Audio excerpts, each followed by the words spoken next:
Hello everybody and welcome back to another video. Today I am going to be doing a video on the best path to victory for the Democrats in the 2022 midterm elections. It's going to be a rather shorter video today.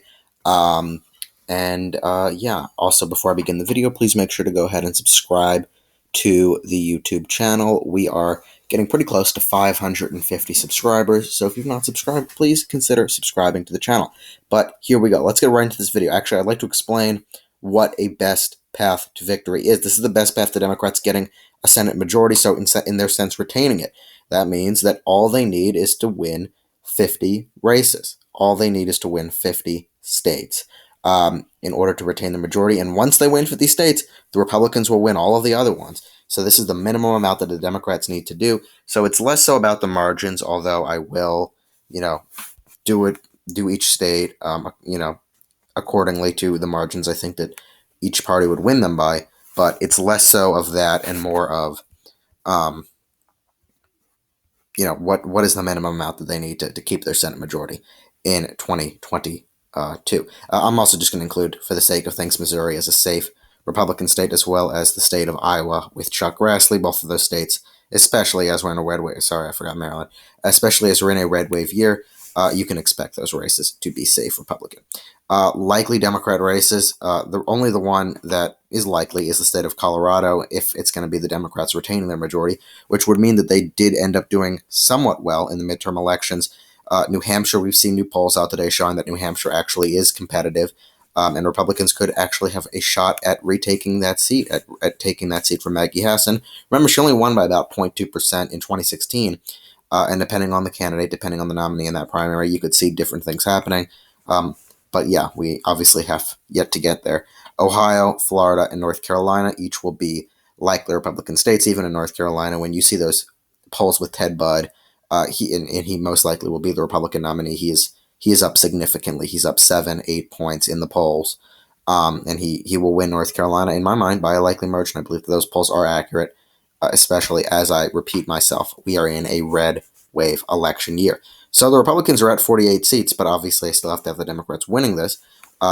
Democrats remain still down at 46. I believe in the best case, not the best case, the best path to victory, they would win Nevada and Arizona by lean margins. They'd also be able to win the state of New Hampshire by a lean margin.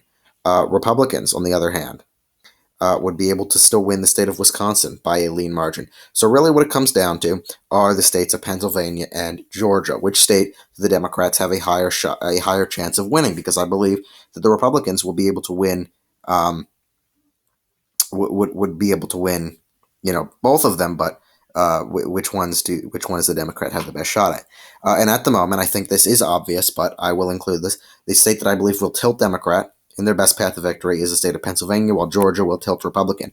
I think that Pennsylvania is going to tilt Democrat in their best path to victory. I mean, the state that out of Georgia, Pennsylvania has a more likely shot. That is because, first of all, Joe Biden did win Pennsylvania by a larger margin in 2020 than he did win Georgia. He won Pennsylvania by 1.2%. And he won Georgia by 0.2%, so, keep that margin in mind. But also the Republican primary is very, very polarized at the moment. It's very contested. You have multiple candidates up there being endorsed by many different people. Kellyanne Conway endorses, I'm forgetting the other guy's name at the moment, but sorry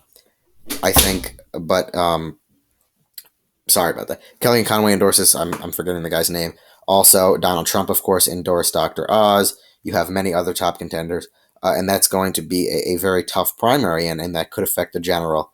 And the Democrats do have a few good candidates up in that Senate. So the Democrats' best path to victory is picking up the state of Pennsylvania while managing to lose Georgia. I actually think they have a better shot at picking up that open seat than winning or retaining their current incumbent of Raphael Warnock. But yes, that's what I have for you today. 50-50 Senate, Democrats' best path to retaining their majority. As you can see over here, the VP is blue because Kamala Harris is the incumbent VP and she is the tiebreaker. So that is the best path for the Democrats to retain the majority. Thank you guys so much for watching the video. Make sure to comment below your thoughts on this analysis and prediction. Stay tuned for more videos and subscribe to the YouTube channel. Thank you for watching and have a great day.